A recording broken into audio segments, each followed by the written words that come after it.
The pain hit me before the alarms even started ringing through the chamber. My chest burned as if someone had lit a fire under my ribs, and I dropped to my knees on the cold metal floor, gasping. The bond. It was punishing me again for refusing it.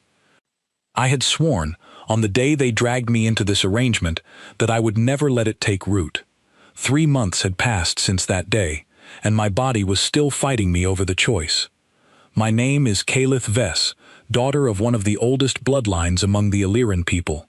Before the war ended, my family commanded respect across a dozen worlds. After the war ended, we were handed a list of names and told to choose a human soldier to bond with, as payment for peace. I did not choose kindly, I chose out of anger. When they lined up the soldiers before me in that cold assembly hall, I looked for the weakest one, the smallest, the one I could control without effort. I found a tall, quiet man standing near the back, his eyes tired, his uniform plain, nothing about him marked for greatness. I pointed at him and said his name would do. They told me, almost laughing, that I did not get to choose him. He had already been assigned to me. His name was Ethan Cole. I did not know, in that moment, that the man I mocked as a poor choice would become the center of everything that followed. The bonding ceremony took place in a chamber lit by pale blue light, surrounded by officials from both sides who watched us like we were pieces on a board rather than living people. Ethan stood across from me, calm, his hands folded, his face unreadable. I remember thinking he looked more like a prisoner than a warrior. I built walls in my mind that day. Illyrian bonds require both minds to open freely to one another. I refused to open mine. I let the ceremony happen only on the surface, giving him nothing real, no matter how the priests urged me forward. The moment the ritual ended, sharp pain shot through my skull, and I understood then that an incomplete bond does not simply fade away quietly. It festers. It pulls at you, demanding to be finished, growing more painful the longer it stays unresolved. I decided the pain was worth it. I would rather suffer than surrender to a human. For weeks after that, I avoided him whenever I could. When our paths crossed in the shared quarters assigned to us, I said as little as possible. I expected him to demand things from me, the way stories about human soldiers always painted them, forceful, impatient, entitled. I braced myself for it every single day. It never came. Ethan Cole did not push. He did not demand my attention, my trust, or my mind. He simply existed beside me, quiet and steady, treating me with a strange formal respect that confused me more than anger ever could have. I told myself it was a trick. Humans were known throughout the galaxy for their unnatural ruthlessness during the war that had just ended. 3 empires larger than mine had underestimated them and paid for it with total defeat. I had studied the reports. I had read about battles where human forces refused to stop, refused to retreat, refused to accept anything but victory, no matter the cost to themselves. So when Ethan showed patience instead of hunger, I assumed he was simply waiting for something, waiting for me to lower my guard so he could finally take what the bond was meant to give him. One evening, alarms tore through the station where we were stationed. I had been walking alone through a lower corridor when the lights flickered and a warning voice announced a hostile breach. My first instinct was fear, sharp and immediate. My second instinct, which surprised me even as it happened, was to look for him. I did not have to look far. Ethan appeared at the end of the corridor, already moving toward me, with a speed I had not expected from someone who always seemed so calm. Before I could react, he pulled me behind him, placing his own body between me and the direction the danger was coming from. I opened my mouth to protest, to tell him I did not need protecting, especially not from a human. The words died in my throat when the wall beside us tore open and something struck him across the shoulder. He staggered, but he did not fall, and he did not let go of me. Security forces arrived moments later, and the threat was contained quickly, some kind of automated defense malfunction rather than an actual attack, though it hardly mattered to me in that instant. What mattered was that Ethan Cole had placed himself in harm's way for someone who had done nothing but reject him since the day we met. He asked nothing of the bond, even then. He simply checked that I was unharmed, nodded once, and walked away to have his wound treated. I stood in that corridor for a long time afterward, staring at the scorch mark on the wall, trying to understand what I had just witnessed. Every belief I carried about humans told me this should not have happened. A man supposedly desperate for the bond to complete, desperate to gain full control over an Illyrian mind, should have used this moment. He should have asked for something in return. He asked for nothing. That night, alone in my quarters, the pain in my chest returned, sharper than before, as if my own body was scolding me for continuing to resist something that clearly was not what I believed it to be. I still refused to give in. Pride is a strange thing among my people. We are taught from childhood that surrender of the mind is the deepest vulnerability a person can offer, reserved only for those we choose freely, never for those chosen for us by treaties and politics. I told myself that giving Ethan Cole access to my thoughts would mean giving up everything my bloodline stood for. But sleep did not come easily anymore. I found myself replaying the moment in the corridor, the way he had moved without hesitation, the calm certainty in his face, even as pain crossed it after the wound. I found myself wondering what kind of man behaves that way towards someone who has shown him nothing but coldness. I decided I needed to understand him, not to open myself to him, only to study him, the way one studies an opponent before a match. That was the excuse I gave myself, at least, for beginning to watch him more closely in the days that followed. I noticed things I had ignored before. The way he read quietly during meal hours instead of speaking with the other soldiers. The way he always finished his food completely, never wasting anything, a habit that seemed almost old-fashioned compared to how carelessly some of my own people discarded resources. The way his hands, steady during danger, sometimes trembled slightly when he thought no one was watching, late at night, alone with whatever memories the war had left him. I began to realize that this man carried weight I had never considered. I had assumed all human soldiers marched away from their war feeling triumphant, proud of the empires they had crushed. I had never once considered that some of them might carry the same grief my own people carried after losing. One night, curiosity finally won over pride, and I asked him directly why he never spoke about the war. He looked at me for a long moment before answering, and when he did, his voice was quiet, almost tired. He told me that winning does not always feel like winning. He told me that some of what his side had to do, to end the fighting quickly and save more lives in the long run, still visited him at night, uninvited. I did not expect that answer. I expected pride, boasting, the kind of arrogance I had built an entire opinion of his species around. Instead, I found someone who seemed to be carrying his own kind of pain, quietly, without complaint, the same way I had been carrying mine. For the first time since the ceremony, I found myself wondering if I had been wrong about him from the very beginning. I still did not open the bond, but that night, for the first time, I did not fight the ache in my chest quite so hard. I let it sit there, unresolved but no longer entirely unwelcome, while I studied the quiet, tired man who had been assigned to share my mind, and who had, so far, asked for nothing at all. Days later, a council message arrived from my homeworld, summoning updates on how the bond was progressing. My father, Elder Vos Ves, wanted proof that the arrangement was working, proof that could be shown to the wider council as evidence our family still held influence, despite the defeat. I dreaded answering that message, because the truth was complicated in ways I could not explain to a man who saw the world only in terms of strength and weakness. I told the council the bond was proceeding as expected.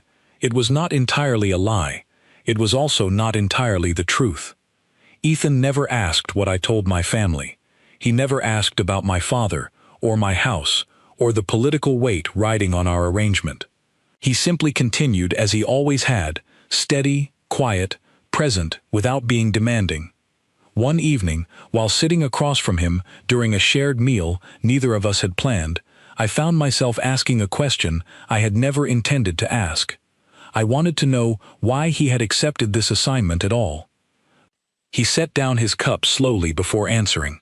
He told me that when the list of Illyrian bond candidates came through, he had heard that my house had been marked for one of the harder pairings, a kind of quiet punishment dressed up as ceremony.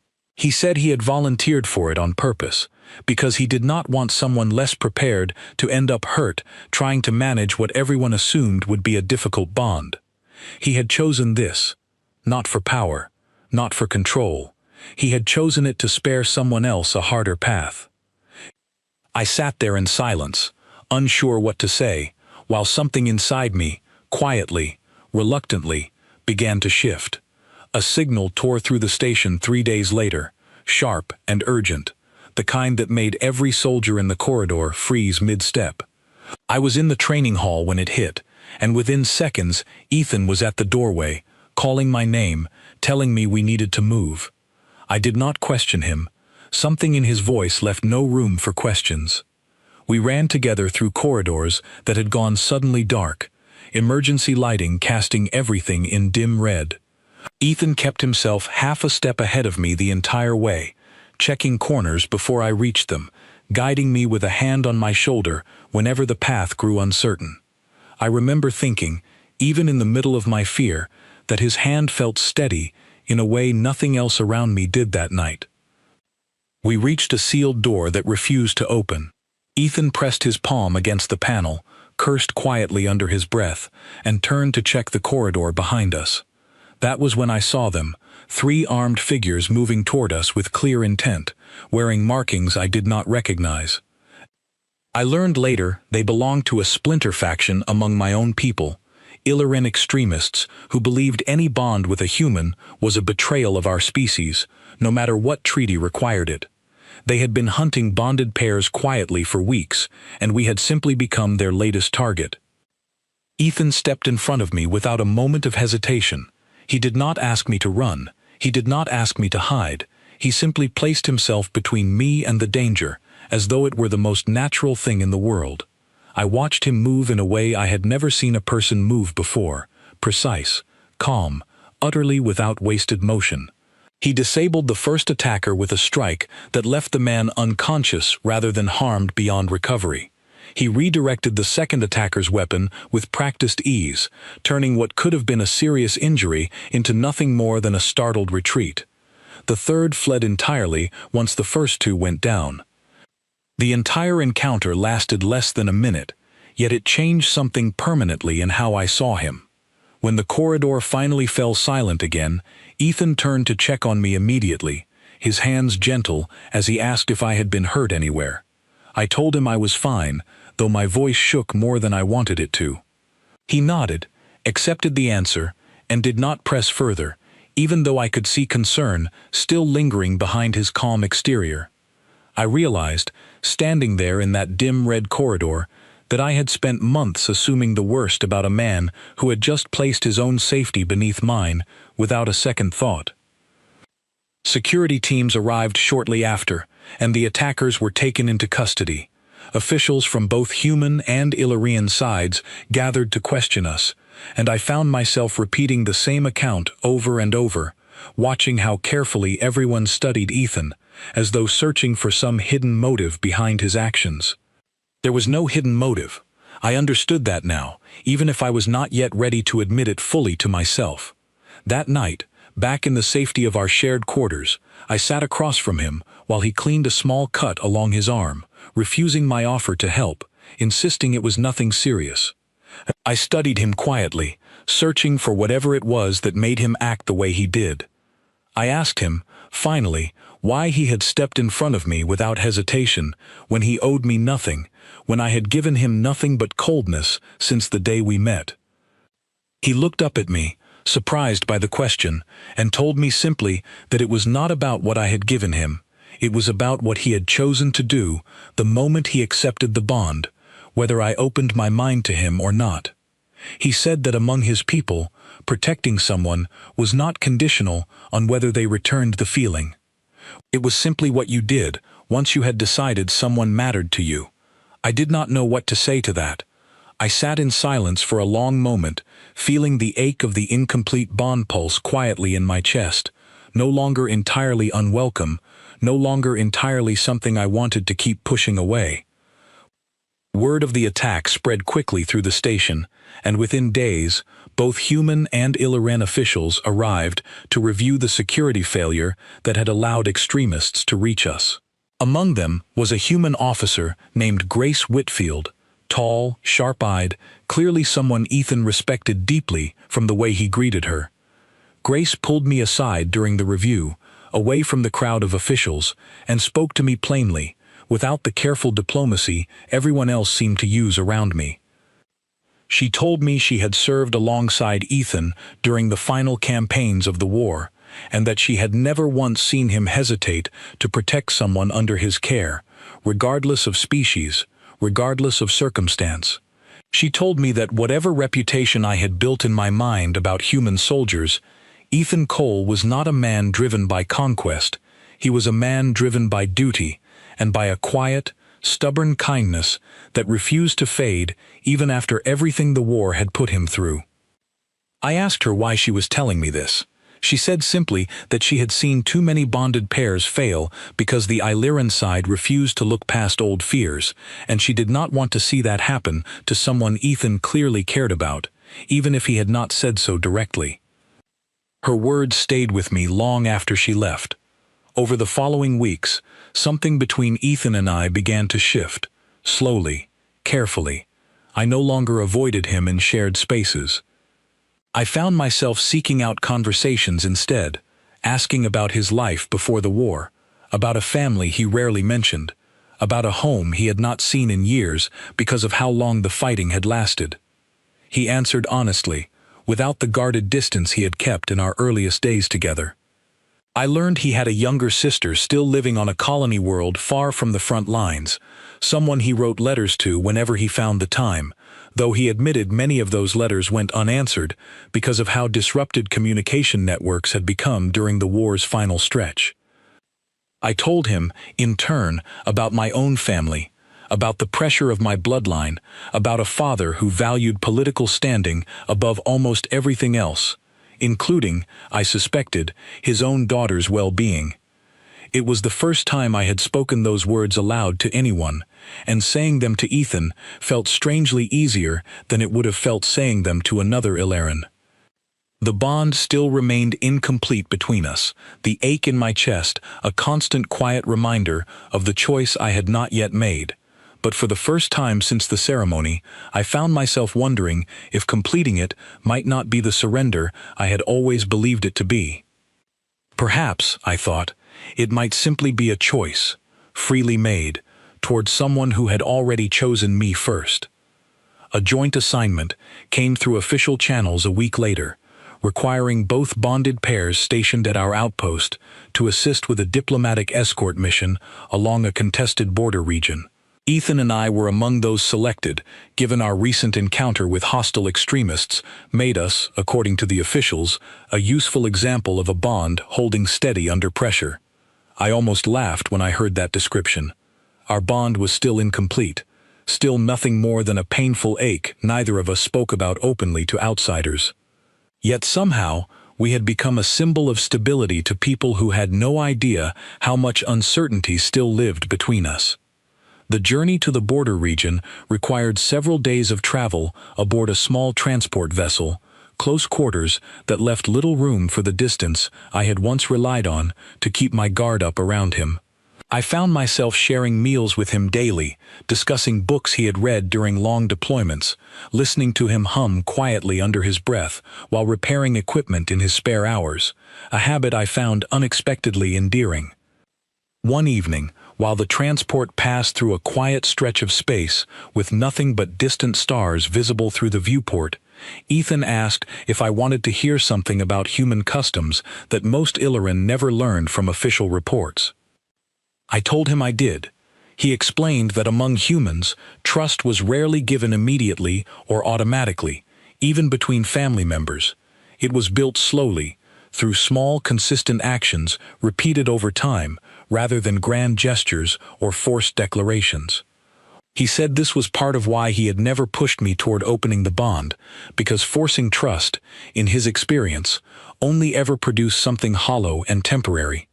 I asked him if he believed our bond could ever become something real, given how it had begun. He considered the question carefully before answering, telling me honestly that he did not know, but that he was willing to wait and find out, rather than force an answer neither of us was ready to give. His patience, so consistent, so unwavering, continued to surprise me in ways I struggled to fully understand. Later that night, unable to sleep, I found myself standing alone near the viewport, watching the stars drift slowly past. Ethan joined me there, quiet as always, standing a respectful distance away rather than crowding my space. I asked him, without turning to look at him, what he saw when he looked at me.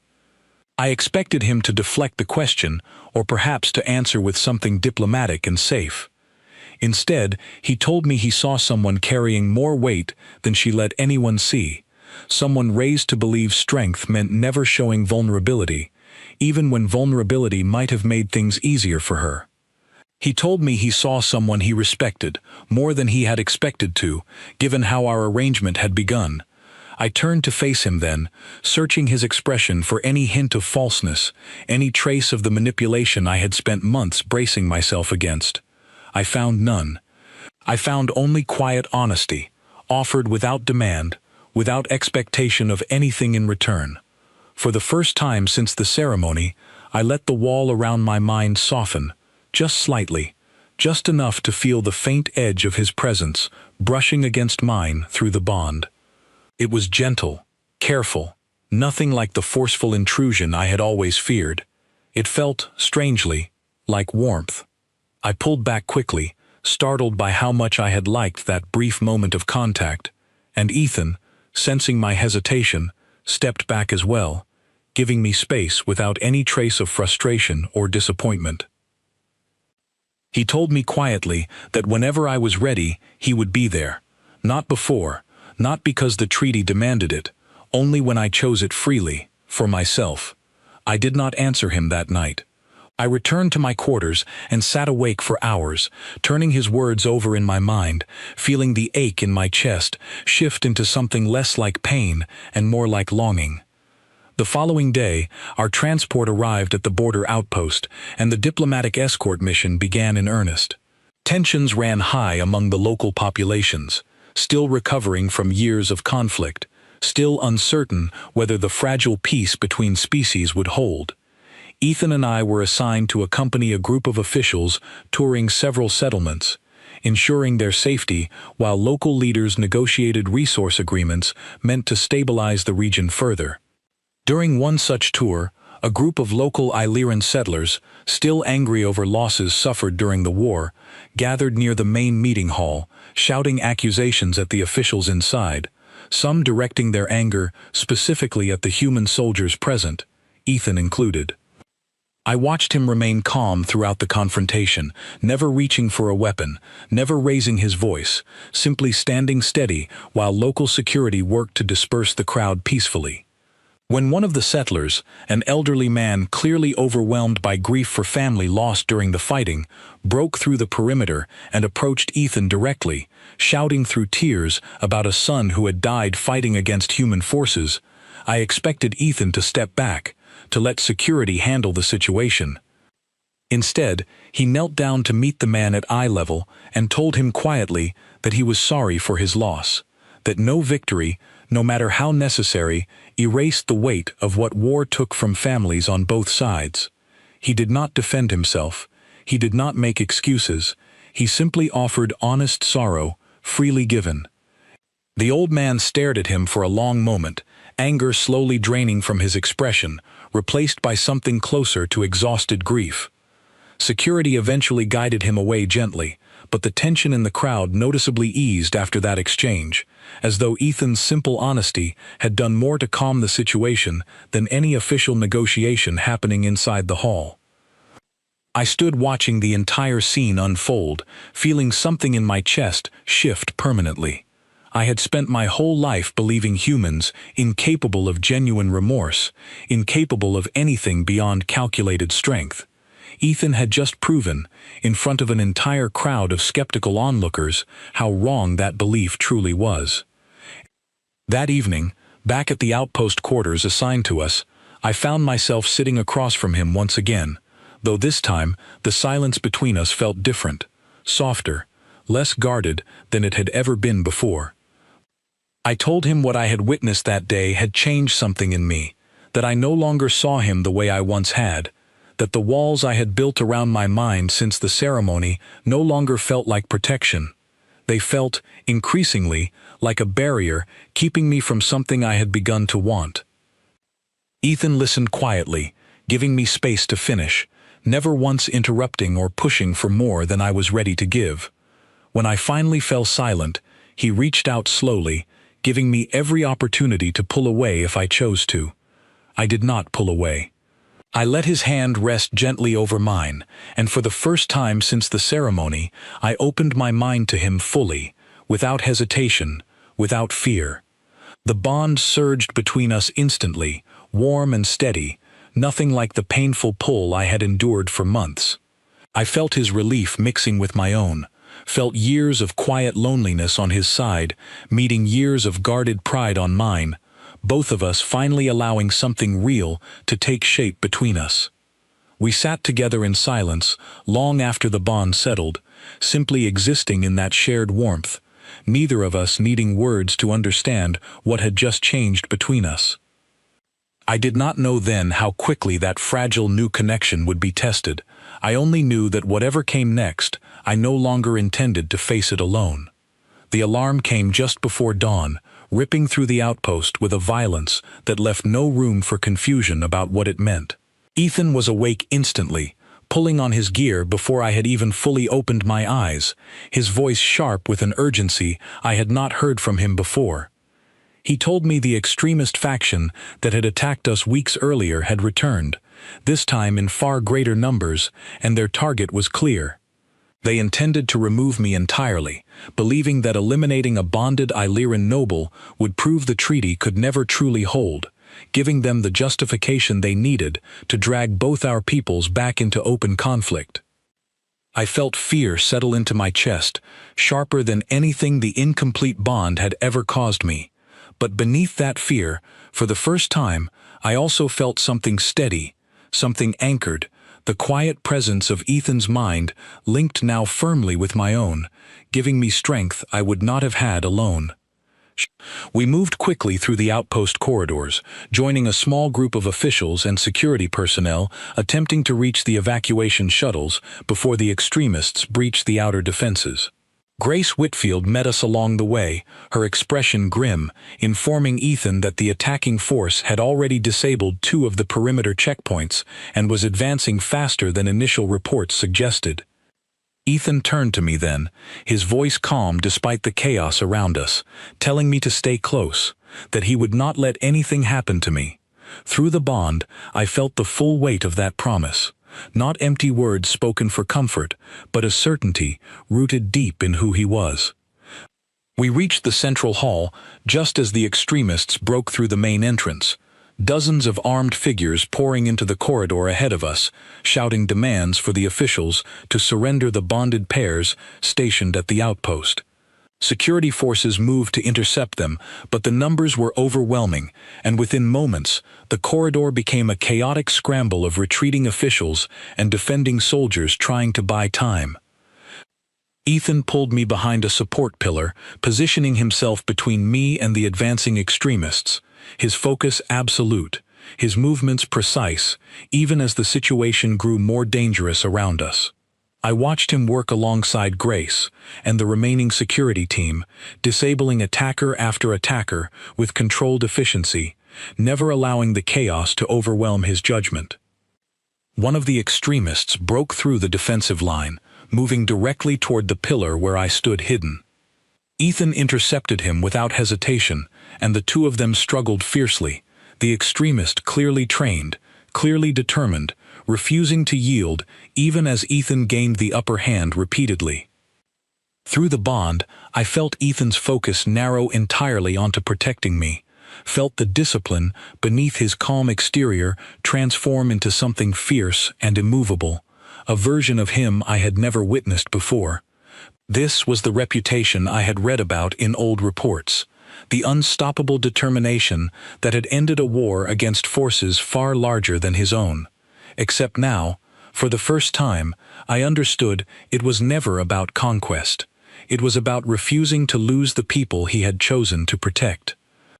The extremist finally went down, subdued rather than seriously harmed, and Ethan turned back to me immediately, checking that I remained unhurt, his hands gentle, despite the intensity I had just witnessed moments before. But the danger was not over.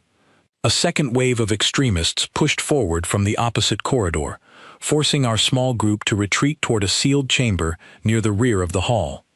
Grace called out that reinforcements were still minutes away, too far to help us in time if the extremists broke through the chamber door before then. Ethan positioned himself at the entrance, prepared to hold the line alone if necessary, while the remaining officials worked frantically to seal the chamber behind us. I refused to simply hide while he faced that danger alone, and for the first time, I reached out fully through the bond, offering him something I had never offered before, my strength combined directly with his own. I felt him hesitate for only a moment, surprised by the sudden depth of the connection, before accepting it fully, our combined focus sharpening the moment the extremists attempted their final push into the chamber. Together, through a connection now completely open between us, we anticipated their movements before they made them, coordinated instinctively in ways that should not have been possible for a bond so newly completed. Ethan fought with renewed precision, and I found myself lending clarity to his instincts, warning him half a second before attacks came from angles he could not see. The extremists, faced with a defense far more coordinated than they anticipated, began to falter. Reinforcements arrived just as their assault broke completely, security forces flooding the corridor and quickly subduing the remaining attackers. When the chamber finally fell silent, Ethan turned to me immediately, pulling me into a tight, relieved embrace that spoke more clearly than any words could have. Through the bond, I felt the depth of his fear during the fight, fear not for himself, but entirely for me, mixed now with overwhelming relief that the danger had passed. I held on to him just as tightly, finally allowing myself to feel the full weight of everything that had shifted between us. I was no longer the reluctant noble forced into an unwanted arrangement. I was someone who had just willingly opened her mind completely to a man I had once dismissed as beneath consideration, a man who had proven, again and again, exactly why that judgment had been so deeply wrong. Grace approached quietly once the chaos settled, informing us that the attacking faction had been fully subdued and that officials from both sides would need statements once the situation stabilized. She studied the two of us for a long moment before adding, with the faintest hint of a smile, that whatever doubts anyone had once held about our bond holding under pressure, tonight had answered them clearly enough. I looked up at Ethan then, seeing him clearly for the first time, not as a symbol of conquest, not as an assigned obligation forced upon me by treaty, but simply as himself, tired, relieved, and entirely present with me in that quiet moment after danger had finally passed. I told him softly that I no longer wanted to resist what had grown between us. He answered simply that he had never wanted anything else from the beginning, except for me to reach that choice on my own terms, when I was truly ready. Standing there together, in the aftermath of everything that had just happened, I finally understood that the bond, forced upon us by treaty, had become something else entirely. It had become something we had chosen freely, for ourselves, in spite of everything that had once stood between us. News of the attack and its outcome traveled quickly across both human and Illyrian networks, reaching officials on multiple worlds within days. What surprised everyone, myself included, was how the story was told once it reached the wider public. Instead of highlighting the danger or the extremist faction responsible, most reports focused on the strength our bond had shown under pressure, describing it as proof that the treaty between our peoples carried real weight, not just political convenience. My father summoned me back to our homeworld shortly after, requesting a formal account of everything that had happened. I traveled with Ethan at my side, no longer hiding the bond between us, no longer treating our connection as something to manage quietly for the sake of appearances. The council chamber on my homeworld looked exactly as I remembered from childhood. Tall pillars carved from pale stone, elders seated in a wide circle, watching newcomers with the same careful judgment they had always shown. I stood before them now, Ethan beside me, feeling none of the shame I once expected to feel in this position. My father spoke first, asking pointed questions about the extremist attack, about the security failures that had allowed it to happen, about whether the bond assigned to me had performed as expected under the treaty's original intentions. I answered honestly, describing not just the danger we had faced, but the choice I had made to open the bond fully, a choice made freely, without pressure from anyone, least of all from Ethan. One of the elders, a stern woman named Sarat, who had long opposed the treaty entirely, challenged me directly, asking why an Illyrian of my bloodline would choose to bond genuinely with a human when the arrangement had only ever been intended as a political formality. I answered her without hesitation, telling the council that I had spent months believing exactly what she believed, that humans were incapable of anything beyond calculated strength, that any bond between our peoples could only ever be an empty obligation.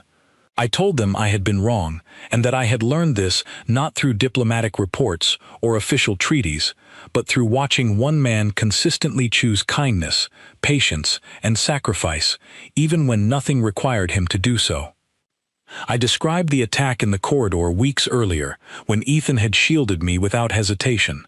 I described the moment on the border outpost, when he had knelt before a grieving old man rather than defending himself against unfair anger.